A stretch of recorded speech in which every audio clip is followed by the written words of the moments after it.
Avez-vous déjà remarqué à quel point certaines phrases de vos enfants semblent avoir une vie propre?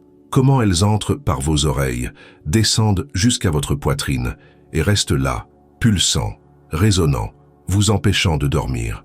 Vous essayez même de les ignorer et vous vous dites que ce n'était qu'une discussion stupide, que tout le monde dit des choses sans réfléchir quand il est nerveux. Mais il y a quelque chose dans ces mots qui ne disparaît pas. Quelque chose qui fait mal à un endroit dont vous ne saviez même pas qu'il était encore douloureux. Et peut-être vous êtes-vous déjà surpris à penser, est-ce que c'est moi? Est-ce que je suis trop sensible? Est-il normal qu'un enfant parle ainsi à sa mère, à son père? Après tout, ils sont stressés, leur vie n'est pas facile, et je suis adulte, je peux le supporter. Je l'ai toujours supporté. Mais si je vous disais qu'il existe une différence profonde entre une discussion animée et une phrase qui révèle quelque chose de beaucoup plus sombre, quelque chose que Freud, le père de la psychanalyse, a étudié pendant des années et qu'il a appelé « répétition compulsive », ce cycle invisible où les mêmes dynamiques destructrices se répètent sans cesse, comme s'il y avait un script caché qui commandait tout. Aujourd'hui, nous allons parler de cette phrase. Cette phrase qui, lorsqu'elle sort de la bouche d'un enfant adulte, ne sont pas seulement des mots durs, ce sont des signes que quelque chose dans l'inconscient de cette relation est profondément brisé. Et le plus douloureux, des signes que vous devrez peut-être vous éloigner pour survivre émotionnellement. Je sais que cela semble brutal, je sais que cela va à l'encontre de tout ce que vous avez toujours cru sur le fait d'être mère, d'être père.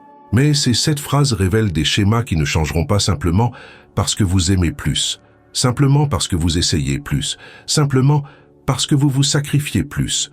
En fait, plus vous essayez, plus le cycle s'enfonce. Et Freud le savait. Il voyait ces dynamiques tous les jours sur son divan, des personnes prisonnières de relations qui les détruisaient, incapables de s'en sortir parce qu'elles confondaient souffrance et amour. Alors respirez profondément, car ce qui va suivre peut vous libérer d'années de culpabilité, de nuits blanches, de conversations intérieures où vous vous demandez où vous vous êtes trompé. La vérité, c'est que vous ne vous êtes peut-être pas trompé. Peut-être êtes-vous simplement devenu l'otage de quelque chose qui dépasse l'amour. Un schéma inconscient que votre enfant répète sans s'en rendre compte et qui vous consume dans le processus. Et la première de ces phrases. Elle commence par un mot qui devrait vous faire tout arrêter et prêter très attention. Un mot qui transforme l'amour en dette, qui transforme l'histoire en compte bancaire, qui fait de vous le débiteur éternel de quelqu'un que vous avez mis au monde. Commençons par celle-ci. Vous connaissez cette sensation d'avoir toujours quelque chose à rendre, même lorsque vous avez déjà tout donné. Même lorsque votre corps est fatigué, votre compte bancaire a découvert et votre cœur ne peut plus supporter une demande, une exigence, un regard désapprobateur de plus, c'est exactement là que réside la première phrase. Elle peut prendre 1000 formes différentes, mais le fond reste toujours le même. Tu me dois ça. Parfois, elle est dite ainsi, directement, sans détour. D'autres fois, elle est enveloppée dans un papier de chagrin. Après tout ce que j'ai enduré à cause de toi, ou alors déguisée en justice, c'est maintenant ton tour de m'aider, n'est-ce pas? Et il y a cette version plus cruelle, celle qui s'accompagne d'un soupir lourd et d'un regard qui vous transperce. Si tu tenais vraiment à moi, tu le ferais pour moi. Chaque version de cette phrase véhicule le même message caché. Vous êtes un débiteur. Toute votre vie en tant que père ou mère a été enregistrée dans un livre de comptes invisibles. Et le moment est venu de payer, avec des intérêts, avec une correction, et sans date d'expiration. Freud appelait cela la culpabilité névrotique. Ce n'est pas la culpabilité saine, celle que nous ressentons lorsque nous avons vraiment commis une erreur et que nous devons la réparer. C'est la culpabilité fabriquée, la culpabilité qui ne trouve son origine dans rien de réel, mais dans un récit qui s'est construit, brique par brique, dans la tête de quelqu'un qui n'a pas réussi à surmonter ses propres frustrations. Laissez-moi vous expliquer de manière plus simple. Quand un enfant grandit et se heurte à la vie réelle, aux déceptions, aux difficultés, aux portes qui ne s'ouvrent pas, il a besoin de trouver un coupable. Parce qu'accepter que la vie est dure, que tout ne dépend pas de nous, que parfois les choses ne marchent tout simplement pas, ça fait trop mal. Il est plus facile de pointer du doigt. Et vers qui pointe-t-il? Vers le début, vers l'origine, vers vous. Vous devenez le bouc émissaire d'une histoire qu'il a réécrite dans son esprit. Cette fois, où vous n'avez pas pu lui acheter le jouet qu'il voulait. C'est devenu la preuve que vous ne vous êtes jamais soucié de lui. Ce jour où vous êtes rentré tard du travail parce que vous deviez payer les factures, c'est devenu de l'abandon émotionnel. Cette décision difficile que vous avez prise, en pesant le pour et le contre, en perdant le sommeil, en faisant de votre mieux avec ce que vous aviez. Elle est devenue « vous avez ruiné ma vie ». Et le pire, c'est qu'il y croit. Ce n'est pas qu'il ment délibérément. C'est que, dans son inconscient, ce récit est devenu réalité. Et quand il vous en veut, quand il vous fait sentir que vous lui devez quelque chose, il ne vous demande pas de l'aide. Il vous réclame une dette émotionnelle que vous n'avez jamais contractée. Vous souvenez-vous quand il était petit et que vous le portiez dans vos bras même si vous aviez mal au dos? Quand vous partagiez le dernier morceau de nourriture parce que vous vouliez qu'il mange bien? Quand vous avez renoncé à vos rêves, à vos envies, à votre repos, parce qu'être père, être mère, était plus important que tout le reste? Eh bien oui, tout cela a été effacé. Ou pire, cela a été transformé en dette, comme si chacun de vos sacrifices était une facture qu'il vous réclame maintenant. À la différence que dans ce calcul tordu, plus vous avez donné, plus vous devez. Et cela vous retient, cela vous paralyse. Parce que vous regardez en arrière et vous voyez toute cette histoire, tout cet amour, et vous pensez « mais j'ai fait tant de choses, comment cela peut-il ne pas être suffisant ?» La réponse, aussi douloureuse soit-elle, est la suivante. Cela ne sera jamais suffisant. Parce que ce qu'il vous reproche n'est pas ce que vous avez fait ou n'avez pas fait.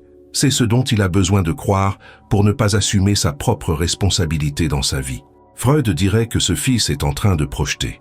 Il vous attribue la culpabilité qu'il ressent au fond de lui-même de ne pas être là où il aimerait être. Et tant qu'il peut vous blâmer, il n'a pas besoin de grandir. Il n'a pas besoin de se regarder dans le miroir. Il n'a pas besoin d'accepter que oui, la vie est difficile et que ce n'est la faute de personne. Mais le prix à payer, c'est vous, c'est votre tranquillité, c'est votre dignité. C'est le reste de votre vie consumé par une dette imaginaire qui ne sera jamais remboursée. Pensez au nombre de nuits que vous avez passées sans dormir en vous demandant « aurais-je dû agir différemment ?» Si j'avais donné ce qu'il m'avait demandé il y a 5 ans, la situation serait-elle différente aujourd'hui? Si j'avais plus d'argent, plus de temps, plus de patience, me verrait-il différemment? La vérité, c'est que non. Parce que cette dette qu'il réclame n'a rien à voir avec le passé réel. Elle a à voir avec le passé qu'il a inventé, avec la version de l'histoire qu'il doit maintenir en vie pour justifier où il en est aujourd'hui. Et vous? Vous restez là, otage de cette histoire réécrite, essayant de payer une facture qui augmente chaque fois que vous pensez être sur le point de la rembourser. C'est comme essuyer de la glace. Plus vous vous efforcez, plus elle fond. Et quand vous vous en rendez compte, quand vous comprenez enfin que peu importe ce que vous donnez, cela ne sera jamais suffisant, vient alors le moment le plus effrayant. Vous devez décider si vous allez continuer à payer ou si vous allez déchirer ce contrat que vous n'avez jamais signé. Mais ce n'est pas le seul piège. Il existe une autre phrase, plus subtile, qui ne vous demande pas d'argent, mais votre existence tout entière. Il existe une forme de violence qui ne crie pas, ne frappe pas, ne laisse pas de traces visibles, mais elle fait tout autant mal, voire plus. C'est la violence d'être effacé, d'être traité comme si vous n'aviez plus rien à offrir, comme si votre voix n'avait aucune importance, comme si le simple fait d'avoir vécu plus longtemps, d'avoir traversé des décennies d'expérience, d'avoir survécu à des choses que votre enfant ne peut même pas imaginer, était une source de honte. La deuxième phrase qui devrait vous faire réfléchir et vous alerter est la suivante. Tu es vieux, tu ne comprends plus rien. Elle peut aussi prendre d'autres formes. C'est un truc de ta génération. Ou les temps ont changé, maman. Ou ce sourire condescendant au coin des lèvres, tandis qu'il change de sujet comme si vous aviez dit quelque chose d'irrelevant, presque embarrassant. Mais le message est toujours le même. Vous êtes dépassé. Votre opinion ne vaut rien. Votre temps est révolu. Et maintenant, le mieux que vous puissiez faire est de vous taire et de ne pas déranger. Cette phrase n'est pas seulement irrespectueuse, elle est stratégique. Parce que quand quelqu'un vous réduit à votre âge, quand quelqu'un utilise le fait que vous avez 60, 70, 80 ans comme argument pour vous faire taire, ce qu'il fait en réalité, c'est vous priver de votre pouvoir. Freud appellerait cela le narcissisme des petites différences. Quand une personne a besoin de vous rabaisser pour se sentir plus grande, réfléchissez avec moi. Votre fils a grandi en vous considérant comme une référence. Vous étiez celui qui avait les réponses, qui résolvait les problèmes, qui connaissait le chemin. Et maintenant, il veut être le détenteur de la vérité. Mais pour que cela se produise, vous devez quitter le trône. Et la façon la plus simple de vous en faire sortir n'est pas de prouver qu'il en sait plus, c'est de prouver que vous en savez moins. Comment? C'est simple. Vous êtes vieux. Vieux est devenu synonyme d'obsolète, de dépassé, de poids mort. Et le pire, c'est que cette phrase ne concerne pas seulement ce que vous dites, elle concerne qui vous êtes. Elle attaque votre identité. Elle dit que vous, en tant que personne, en tant qu'être pensant, en tant que quelqu'un qui a vécu, aimé, souffert, appris, n'avez plus aucune valeur. Que la seule chose qui reste de vous, c'est le nombre d'années inscrit sur votre certificat de naissance. Mais laissez-moi vous dire une chose que personne ne vous a peut-être dite récemment. Vous n'êtes pas devenu stupide simplement parce que vous avez vieilli. Vous n'avez pas perdu la capacité de comprendre le monde simplement parce qu'il a changé. En fait, c'est le contraire qui s'est produit. Vous avez quelque chose que votre enfant n'a pas encore, la perspective. Tu as vu les modes aller et venir. Tu as vu des promesses qui n'ont pas été tenues. Tu as vu des gens qui semblaient avoir raison se révéler avoir tort. Tu sais que tout ce qui brille n'est pas or, que tous les nouveaux chemins ne sont pas meilleurs que les anciens, que certaines choses, même si on essaie de les réinventer, restent les mêmes souffrances sous des apparences différentes. Et cela dérange. Parce que lorsque vous parlez, vous ne donnez pas seulement votre opinion. Vous offrez un raccourci, un avertissement, une lumière allumée sur un chemin que vous avez déjà parcouru dans l'obscurité. Mais si votre enfant accepte cela, il perd l'illusion qu'il découvre tout par lui-même, qu'il est plus intelligent, plus évolué, mieux préparé que vous ne l'étiez. Alors il vous fait taire, il vous invalide, il vous transforme en relique. Et vous qui portez déjà le poids naturel du temps, qui sentez déjà votre corps plus fatigué, votre mémoire plus lente, les choses changées trop vite, vous devez encore porter ce poids supplémentaire, le poids d'être traité comme inutile par celui que vous avez élevé. Vous savez ce qui fait le plus mal? C'est que cette dévalorisation ne vient pas d'un étranger dans la rue, elle ne vient pas de quelqu'un qui ne vous connaît pas, elle vient de l'intérieur de votre maison, elle vient de ceux qui devraient vous défendre, vous honorer, vous protéger, elle vient de ceux que vous avez tenus dans vos bras quand le monde semblait trop grand, elle vient de ceux que vous avez consolés pendant les nuits de peur, les jours difficiles, les moments où ils pensaient qu'ils n'y arriveraient pas. Et maintenant que c'est vous qui vous sentez perdu dans un monde qui a changé trop vite, que c'est vous qui avez besoin d'un peu de patience, d'écoute, de considération, il vous tourne le dos, il rit, il soupire avec impatience, il vous traite comme si vous étiez un obstacle. Freud dirait que ce fils essaye de tuer son père, symboliquement, pas au sens littéral, mais au sens psychologique. Il a besoin de vous détrôner pour se sentir adulte. Et au lieu de le faire de manière saine, en prenant sa vie en main sans avoir besoin de vous rabaisser, il choisit de vous effacer, de vous réduire au silence, de vous vieillir prématurément. Mais voici la vérité qu'il n'a pas encore apprise. Le respect n'a pas d'âge. La sagesse n'a pas de date d'expiration. Et traiter quelqu'un comme s'il était jetable simplement parce qu'il a des rides n'est pas un signe d'évolution. C'est un signe de cruauté. Savez-vous combien de fois au cours de votre vie, vous avez ravalé vos propres opinions pour éviter les conflits? Combien de fois avez-vous évité de dire ce que vous pensiez parce que vous ne vouliez pas être perçu comme ennuyeux, démodé, dépassé? Combien de fois avez-vous baissé la voix juste pour vous adapter à l'espace qui vous était réservé? Et même ainsi, cela n'a pas suffi. Car peu importe à quel point vous vous taisez, vous vous effacez, vous vous adaptez. Pour ceux qui veulent vous effacer, vous en direz toujours trop. Vous existerez toujours trop. Vous serez toujours trop. Vous n'avez pas besoin de prouver que vous êtes toujours pertinent. Vous n'avez pas besoin de rechercher l'approbation de quelqu'un qui devrait naturellement vous honorer. Si votre enfant ne parvient pas à voir la valeur de celui qui vous a donné la vie, qui vous a appris à marcher, à parler, à exister, le problème ne vient pas de vous, il vient de lui. Et lorsque vous essayez de résister, lorsque vous osez être en désaccord ou simplement exister avec vos propres opinions, vient la troisième phrase. Et c'est du pur chantage émotionnel. Vient ensuite celle qui, de toutes les phrases, est peut-être la plus déroutante, parce qu'elle sonne presque comme de la maturité, presque comme de la force, presque comme si votre enfant grandissait enfin et prenait sa vie en main. Mais prêtez attention au ton, prêtez attention au contexte, prêtez attention à ce qui vient juste après. La troisième phrase est la suivante: « Si tu ne m'aides pas, je me débrouillerai tout seul. » Et ces variantes: « Très bien, je n'ai pas besoin de toi. » Ou « Je vais régler ça à ma façon alors. » Ou celle qui fait le plus mal: « Ne t'inquiète pas, je sais quand je ne suis pas le bienvenu. » À première vue, cela semble être de l'autonomie. On dirait qu'il vous libère d'une responsabilité. Mais regardez à nouveau, ressentez le poids de cette phrase. Car ce qu'il dit réellement, c'est « Soit vous faites ce que je veux, soit je sors de votre vie. » Ce n'est pas de l'indépendance, c'est un ultimatum. C'est du chantage émotionnel déguisé en confiance en soi. Freud parlait d'amour conditionnel pathologique, ce type d'amour qui n'existe que lorsque certaines conditions sont remplies. Je t'aime, si tu me donnes ça. Je reste près de toi, si tu fais ça. Et lorsque ces conditions ne sont pas remplies, l'amour disparaît. Ou plutôt, il n'a jamais vraiment existé. Car le véritable amour, l'amour sain, l'amour qui soutient une relation entre parents et enfants adultes, ne dépend pas de transactions. Il ne dépend pas du fait que vous ouvriez votre portefeuille, que vous cédiez sur tout, que vous vous annuliez pour qu'il soit satisfait. Le véritable amour résiste aux différences. Il résiste aux non. Il résiste même aux déceptions. Mais lorsque votre enfant utilise cette phrase, il vous place dans une situation impossible. D'un côté, céder à ce qu'il veut, même si vous ne pouvez pas, même si vous n'êtes pas d'accord, même si cela vous fait du mal. De l'autre côté, il faut le perdre, et il sait que c'est votre plus grande blessure. Il a grandi en sachant que vous feriez tout pour ne pas le perdre, alors il exploite cela, et vous sentez votre cœur se serrer, car l'idée de voir votre enfant s'éloigner, de ne plus être présent dans sa vie, d'être écarté comme si vous n'aviez jamais compté, est trop terrible à supporter. Alors vous cédez, encore, et encore, et encore. Vous lui prêtez l'argent que vous n'avez pas. Vous annulez vos projets pour être disponible.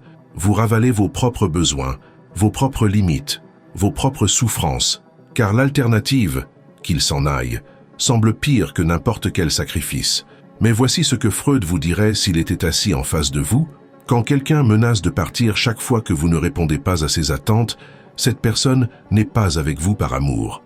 Elle est avec vous par commodité. Et cela fait mal.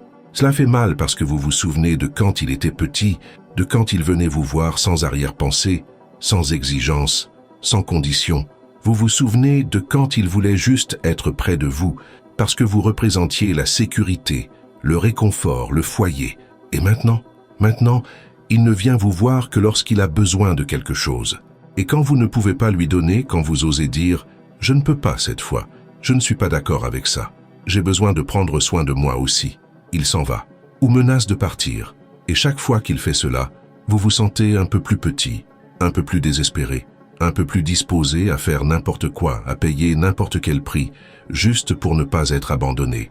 Mais soyons honnêtes, vous avez déjà été abandonné. Parce qu'être physiquement présent, se montrer quand on a besoin d'argent, appeler quand on veut une faveur, ce n'est pas une vraie présence, c'est de l'exploitation.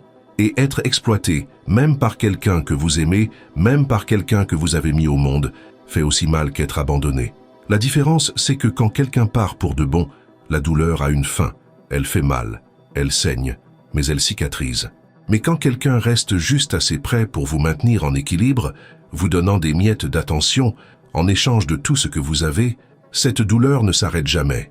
Elle se renouvelle à chaque demande, à chaque menace voilée, à chaque fois que vous vous retrouvez otage de la possibilité d'être rejeté.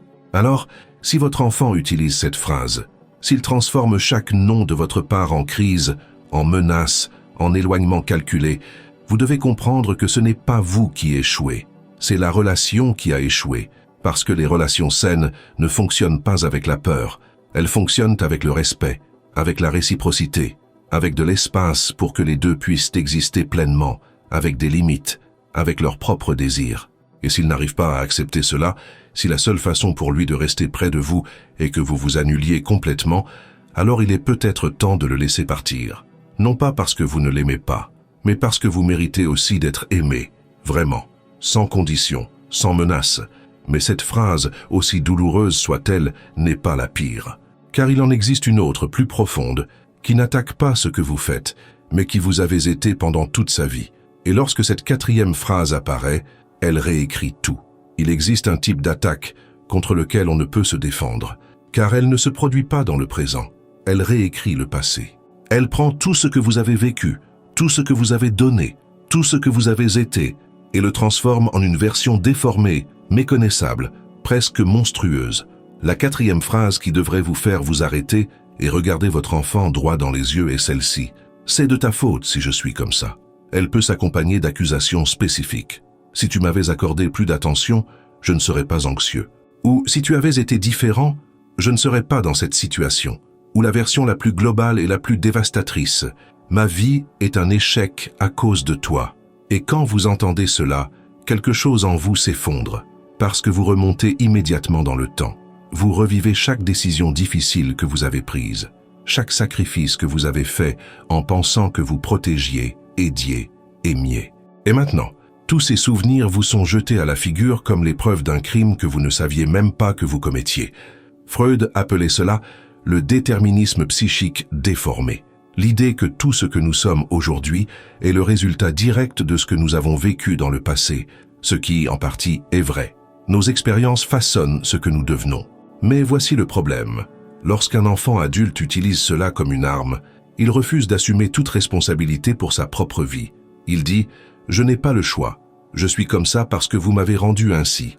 Et donc, tout ce qui m'arrive de mal est de votre faute. » Cela fait de vous le défendeur permanent d'un tribunal qui ne ferme jamais. Chaque problème qu'il rencontre devient une preuve contre vous. Chaque difficulté qu'il rencontre, chaque relation qui ne fonctionne pas, chaque emploi qu'il perd, chaque frustration qu'il ressent, tout est ramené à vous. Comme si vous étiez l'auteur d'un scénario qu'il ne fait que jouer, sans autonomie, sans volonté propre, sans pouvoir de changement. Et vous, vous y croyez, parce que vous êtes humain, parce que vous avez commis des erreurs, parce qu'il y a eu des jours où vous étiez trop fatigué, des jours où vous avez perdu patience, des jours où vous n'avez pas été le père ou la mère que vous auriez voulu être. Et maintenant, tout cela est utilisé contre vous comme preuve définitive de votre échec. Mais voici la vérité que votre enfant ne veut pas entendre. Oui, vous avez eu un impact sur sa vie. Oui, vos choix ont façonné en partie qui il est. Mais il n'est pas une victime permanente du passé.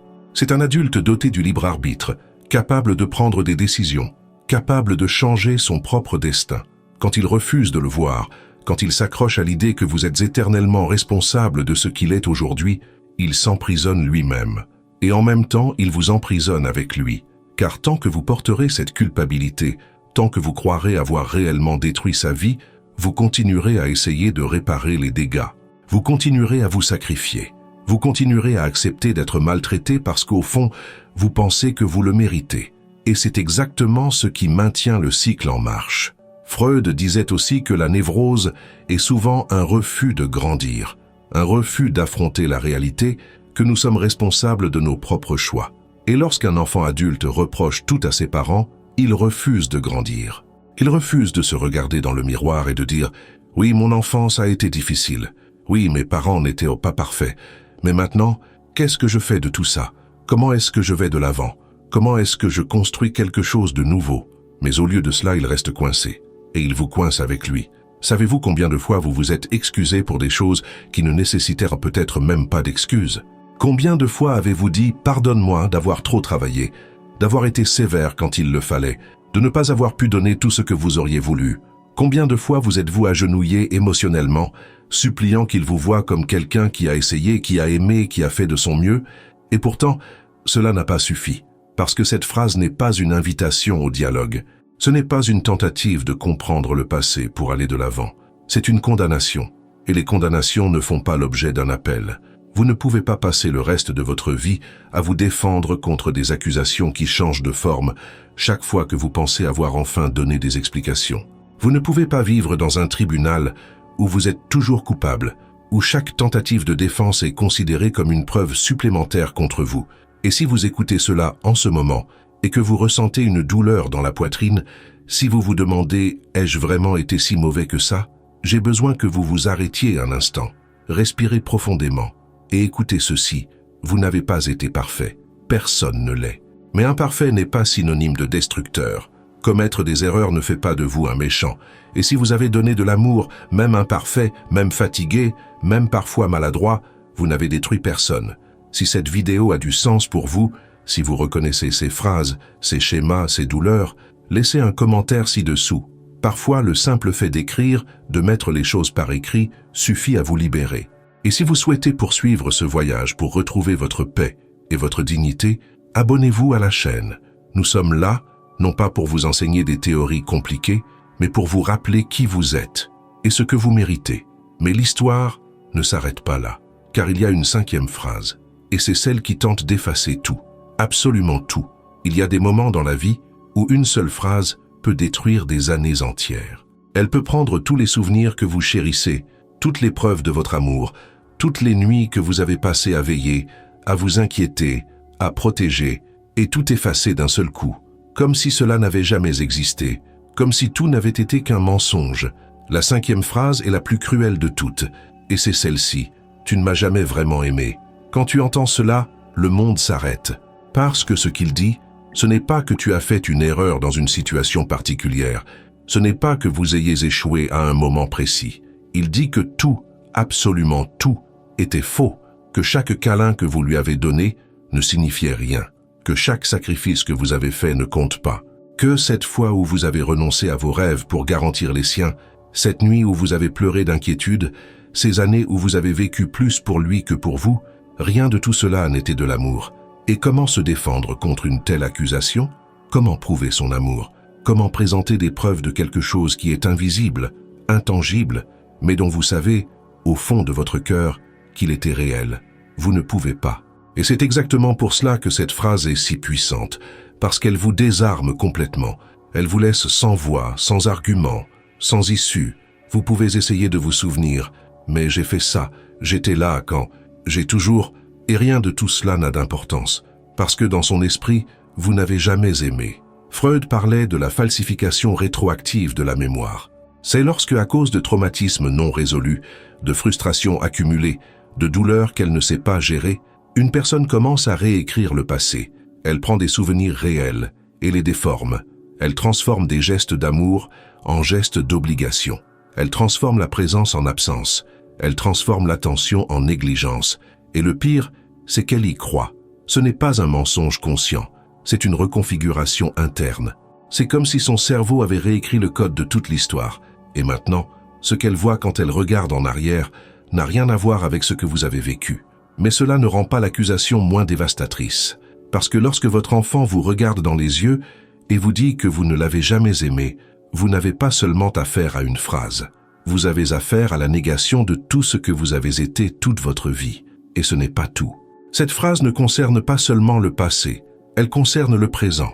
Parce que lorsqu'il dit que vous ne l'avez jamais aimé, il dit implicitement « et je n'ai pas besoin de vous aimer en retour ». Il se libère de toute responsabilité affective.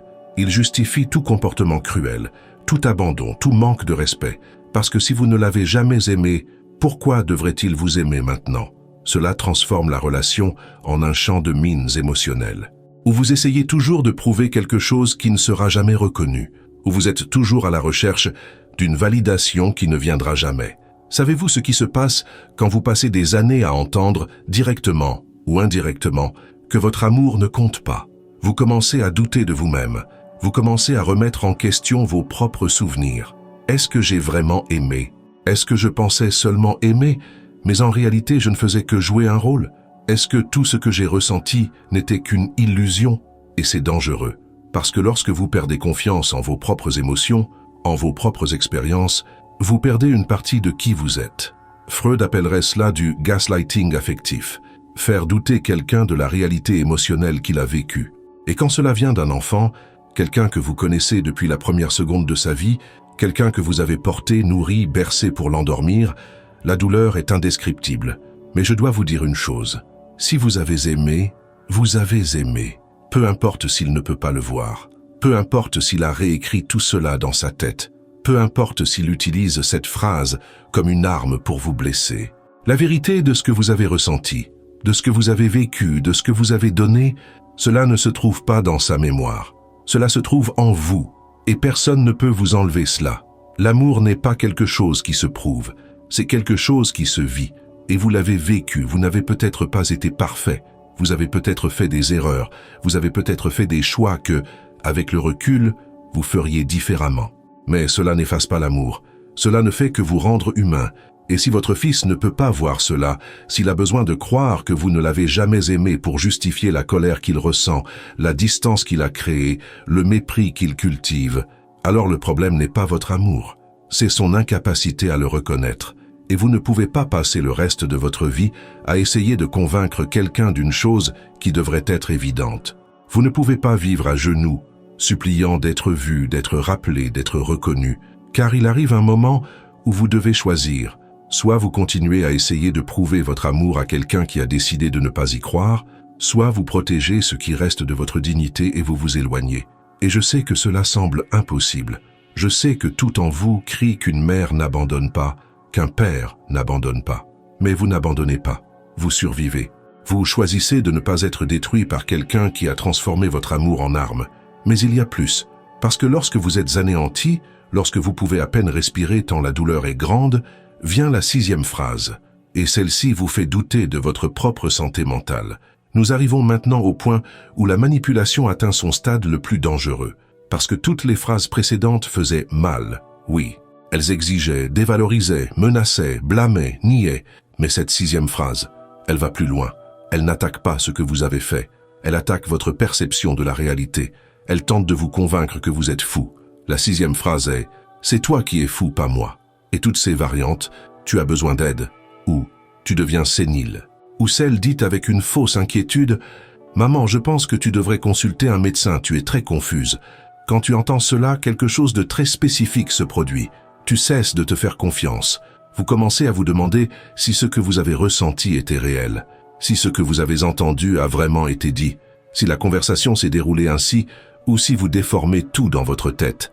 Et c'est exactement le but recherché. Freud appelait cela la projection. C'est quand une personne prend ce qu'elle ne peut pas accepter en elle-même, la colère, la cruauté, l'instabilité, et le projette sur l'autre. Elle vous accuse d'être exactement ce qu'elle est, et elle le fait avec une telle conviction que vous commencez à douter. Laissez-moi vous donner un exemple très concret. Votre fils vous traite mal pendant une conversation. Il crie, il vous manque de respect, il dit des choses blessantes. Quelques heures plus tard, lorsque vous essayez d'en parler, il nie. « Je n'ai pas crié, c'est vous qui exagérez. » Ou pire, vous avez inventé ça dans votre tête. Et vous restez là, confus, repassant la scène mentalement, essayant de vous assurer de ce qui s'est passé. Parce que s'il dit que ce n'était pas comme ça, vous êtes-vous trompé? Êtes-vous vraiment en train d'inventer? Votre mémoire vous fait-elle défaut? Cela a un nom. Cela s'appelle le gaslighting. Et quand cela se produit au sein de la famille, quand cela vient de quelqu'un que vous aimez et en qui vous avez confiance, c'est dévastateur. Parce que vous n'êtes plus sûr de rien. Vous perdez pied. Vous perdez confiance en vos propres souvenirs, en vos propres sentiments, en votre propre santé mentale. Et c'est là que réside le véritable danger. Lorsque vous commencez à douter de vous-même, vous perdez votre capacité à réagir. Car comment établir une limite si vous n'êtes pas sûr que la ligne ait été franchie? Comment vous défendre si vous ne savez plus si l'attaque était réelle ou imaginaire? Vous devenez otage de la version de la réalité qu'il crée, et il le sait. Combien de fois avez-vous entendu quelque chose de blessant et, lorsque vous avez essayé d'aborder le sujet, avez-vous été traité comme si vous étiez fou d'avoir été blessé? Combien de fois êtes-vous sorti d'une conversation avec votre enfant en ayant le sentiment que, d'une certaine manière, c'est vous qui êtes le problème, que vous êtes trop sensible, trop dramatique, trop compliqué? Combien de fois vous êtes-vous excusé d'avoir mal réagi, comme si le fait de ressentir quelque chose était un crime? Ce n'est pas un accident, c'est une stratégie. Car tant que vous êtes occupé à douter de vous-même, il n'a pas à assumer la responsabilité de quoi que ce soit. Tant que vous remettez en question votre propre lucidité, il est libre de continuer à vous blesser sans conséquence. Freud dirait que c'est la forme la plus sophistiquée de défense de l'ego. Quand quelqu'un n'arrive pas à gérer la culpabilité de faire du mal à une autre personne, quand il n'arrive pas à admettre qu'il est cruel, il renverse la situation. Il transforme la victime en méchant. Il vous fait croire que le problème, c'est vous. Et ça marche. Parce que vous êtes déjà vulnérable, vous êtes déjà fatigué, vous avez déjà entendu toutes les autres phrases, vous portez déjà le poids de toutes les autres accusations. Alors quand il dit que vous êtes fou, une partie de vous commence à y croire. Peut-être que j'exagère vraiment, peut-être que je vois des choses qui n'existent pas, peut-être que le problème, c'est moi. Et là, vous arrêtez de vous plaindre, vous arrêtez de vous défendre, vous avalez tout. Parce que si vous êtes le problème, alors la solution est de disparaître. C'est de vous taire. C'est de disparaître un peu plus chaque jour jusqu'à ce qu'il ne reste plus rien. Mais écoutez bien ce que je vais vous dire. Si vous le ressentez, c'est réel. Si ça fait mal, c'est vrai. Si votre corps vous demande de partir, de vous protéger, de prendre vos distances, ce n'est pas de la folie. C'est l'instinct de survie. Vous n'inventez rien. Vous n'exagérez pas. Vous ne devenez pas sénile simplement parce que vous refusez d'accepter d'être maltraité. En fait, remettre en question sa propre santé mentale face à des abus est l'un des signes les plus évidents que vous êtes encore sain d'esprit, parce que vous essayez encore de comprendre. Vous cherchez encore une logique dans une situation qui n'en a aucune, et cela prouve que votre esprit fonctionne. Ce qui ne fonctionne pas, c'est la relation. Donc, si votre enfant vous fait douter de vous-même, s'il réécrit les conversations, nie les faits, déforme les situations, vous n'avez pas besoin d'un médecin. Vous avez besoin de prendre vos distances. Vous devez sortir de ce champ de mine avant qu'il ne détruise complètement votre capacité à vous faire confiance. Car il y a une dernière phrase, la 7e. Et c'est le silence qui crie plus fort que n'importe quel mot. C'est celle qui révèle qu'il n'y a plus rien à faire. La dernière phrase peut sembler, à première vue, la moins agressive de toutes. Il n'y a pas de cri, il n'y a pas d'accusation directe, il n'y a pas de menace explicite. Mais c'est peut-être celle qui fait le plus mal, parce qu'elle ne vous attaque pas, elle vous efface simplement. La 7e phrase est « Je n'ai pas demandé ton avis ». Et toutes les formes qu'elle prend, personne ne t'a demandé ton avis. Ou « Tu n'as pas à t'en mêler ». Ou ce regard ennuyé, ce soupir fatigué, ce geste qui dit sans mots « Tu n'as pas d'importance ». Freud parlait de la mort symbolique. C'est quand quelqu'un te traite comme si tu n'existais pas. Vous êtes là, physiquement présent, mais émotionnellement invisible. Vos paroles ne résonnent pas. Vos préoccupations ne comptent pas. Votre présence ne fait aucune différence. Et cela, de toutes les violences, est peut-être la plus silencieuse et la plus mortelle, car vous pouvez répondre aux cris, vous pouvez contester les accusations. Mais comment lutter contre le vide? Comment réagir face au néant? Pensez au nombre de fois où vous avez essayé de donner un conseil venant du cœur et où vous avez été interrompu au milieu de votre phrase. Combien de fois avez-vous commencé à parler et votre enfant a pris son téléphone, détourné le regard, changé de sujet? Combien de fois avez-vous eu l'impression que vous pourriez quitter la pièce sans que personne ne s'en aperçoive? Ce n'est pas seulement du manque de respect, c'est de l'anéantissement. C'est un message clair qui vous dit que vous n'avez plus votre place dans sa vie, que votre rôle est terminé, que vous pouvez continuer à exister, mais de préférence en silence, sans déranger, sans donner votre avis, sans prendre de place. Et vous, qui avez passé toute votre vie à être nécessaire, recherché, à être un refuge sûr, vous vous retrouvez soudainement obsolète, jetable, un vieux meuble dont personne ne sait trop quoi faire, alors on le laisse dans un coin, à prendre la poussière. Et le plus douloureux, c'est peut-être que vous continuez d'essayer. Vous continuez de chercher des occasions de vous intégrer. Vous continuez d'offrir une aide qui n'est pas demandée, des conseils qui ne sont pas écoutés, un amour qui n'est pas reçu. Parce qu'il est presque impossible d'accepter que vous ayez été réduit à néant aux yeux de ceux que vous avez élevés. Mais le moment est venu d'accepter, non pas parce que vous le voulez, mais parce que vous en avez besoin. Freud disait que la répétition compulsive ne prend fin que lorsque la personne prend conscience du schéma. Et maintenant, vous en avez conscience. Vous avez vu les 7 phrases. Vous avez reconnu ce qu'elles cachent. Vous avez compris qu'il ne s'agit pas de votre imperfection. Il s'agit de dynamiques inconscientes qui sont devenues toxiques et qui, si vous continuez à les alimenter, vous consumeront jusqu'à ce qu'il ne reste plus rien. Voici donc la vérité la plus libératrice de toutes. Vous n'avez plus besoin de vous justifier. Vous n'avez plus besoin de prouver votre amour. Vous n'avez plus besoin de porter des fautes qui ne sont pas les vôtres. Et vous n'avez plus besoin de rester dans des endroits où vous êtes traité comme si vous étiez invisible. S'éloigner d'un enfant qui utilise ces phrases n'est pas un échec en tant que parent. C'est choisir de vivre. C'est refuser d'être consumé par un cycle qui ne s'arrêtera jamais tant que vous continuerez à croire que plus de sacrifices, plus de patience, plus d'amour changeront quelque chose. Freud disait aussi que nous ne pouvons aider que ceux qui veulent être aidés.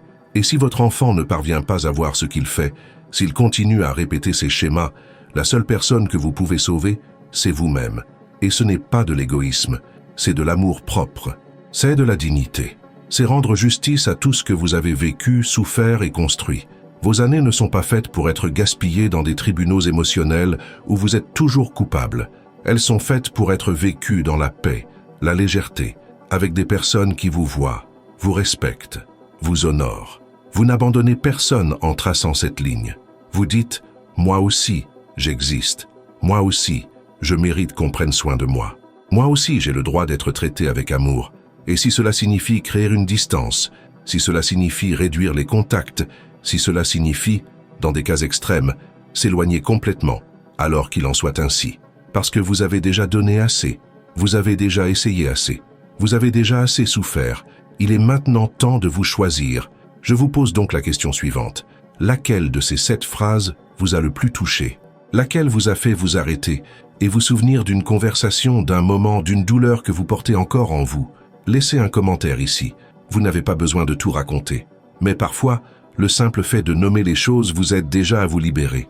Et vous verrez que vous n'êtes pas seul, qu'il y a des milliers de pères et de mères qui vivent exactement la même chose.